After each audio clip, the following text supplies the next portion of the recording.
हनुमान के शिव जी के सामने 33 कोटि देवताओं ने मिलकर विष का कटोरा लाकर रख दिया। विष का कटोरा भगवान शंकर के हाथ में दे दिया। ये विष है, ये विष।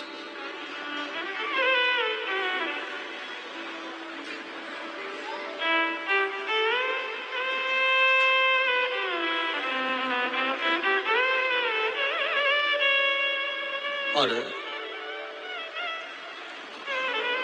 सबसे पहले जब विष शंकर जी के पास में आया तो पास में नंदी बैठे हुए।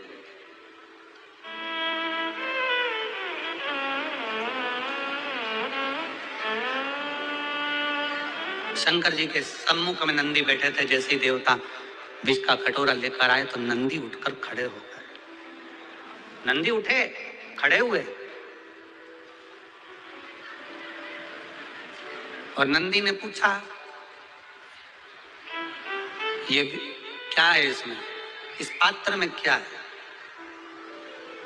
इस पात्र में है क्या?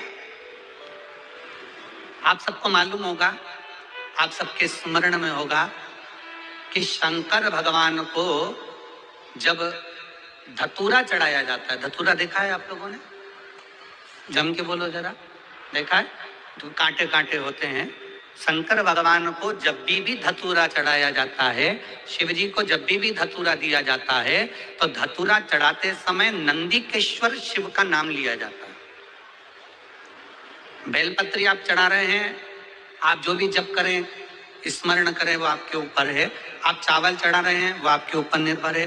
फूल चढ़ा रहे हैं, वो आपके ऊपर निर्भर है। पर जब हम भगवान शंकर का अभिषेक कर रहे हैं, पूजन कर रहे हैं, शिव मंदिर में जा रहे हैं, आपको कहीं से धतूरा मिल गया, कोई कामना है आपकी, धतूरा भी कई बार कामनाओं से चढ़ाया जाता है। तो धतूरा जब हम चढ़ा रहे हैं, शंकर को समर्पित कर रहे हैं, तो नंदीकेश्वर भगवान का नाम लेकर, नंदीकेश्वर शिव का नाम लेकर चढ़ाए। मतलब नंदी की आज्ञा लेकर कि हम ये धतूरा शंकर भगवान को दे रहे हैं। और हमारा विश्वास कहता है कि नंदी, हमारी जो दुख है, हमारी जो समस्या है, हमारी जो तकलीफ है, जब मैं धतूरा बाबा को चढ़ाऊंगी, नंदी तेरे से आज्ञा लेकर चढ़ा रही हूँ, जिससे ये धतूरा मैं जब शंकर को चढ़ाऊंगी तो नंदी मेरे दुख को मिटाने के लिए तो भोले बाबा को अपनी पीठ पर बिठाकर मेरे दरवाजे तक लेकर आएगा। इसलिए तेरी साक्षी में चला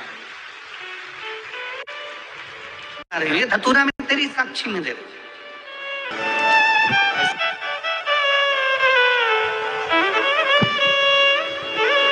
शिव तत्व की प्राप्ति इसी को कहते हैं, भगवान शंकर की उदारता इसी को कहते हैं।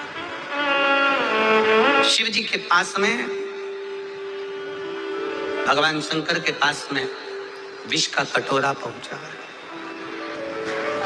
विष का कटोरा,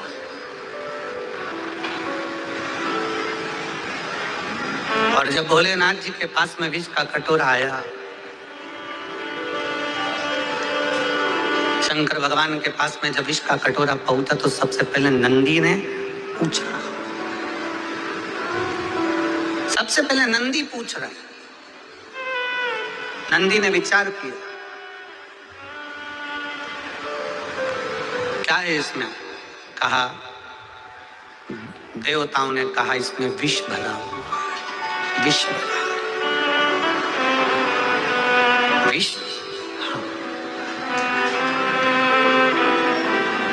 किसके लिए लेकर आयो?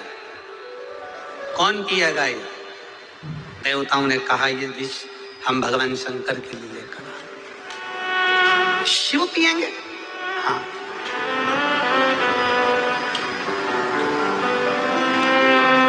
नंदी की आंख में से आंसू बहने लगे। जैसे ही आंख में से आंसू बहे, वहीं पर भृंगी खड़ा था और भृंगी ने पूछा कि ये आज नंदी तुम रो रहे हो, तुम्हारी आंख में आंसू भरे हुए? नंदी किस लिए? नंदी कहते हैं आज भोले बाबा के लिए। दुनिया के लोग कोई बेलपत्र लाता है, कोई दूध लाता है, कोई सामग्री लाता है, पर आज मेरे भोले बाबा के लिए विष आया।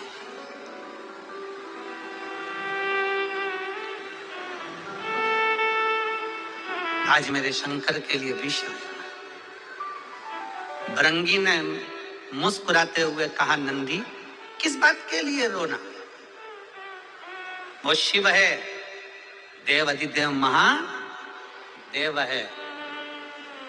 अमृत पिए वो देव कहलाता है, और जो विष पीता वो महादेव देव कहलाता है। घर का जो बड़ा होता है, घर का जो बुजुर्ग होता है, घर का जो बड़ा होता है, घर का जो बयो होता है, उसको बहुत जहर पीना पड़ता है, बहुत विष के घुट निगलना पड़ते हैं, बहुत पीना पड़ता है।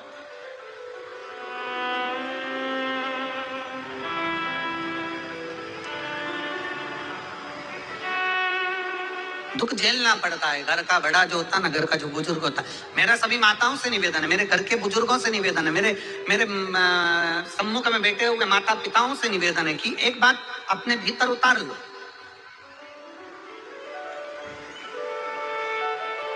60 के बाद तुम्हारे सिग्नेचर तुम्हारे ऑफिस में नहीं चलते, चलते हैं? अरे जम के तो बोलो नहीं। 60 के बाद तुम्हारे सिग्नेचर तुम्हारे ऑफिस में नहीं चलते, तो तुम अपने घर में क्यों चलाते हो?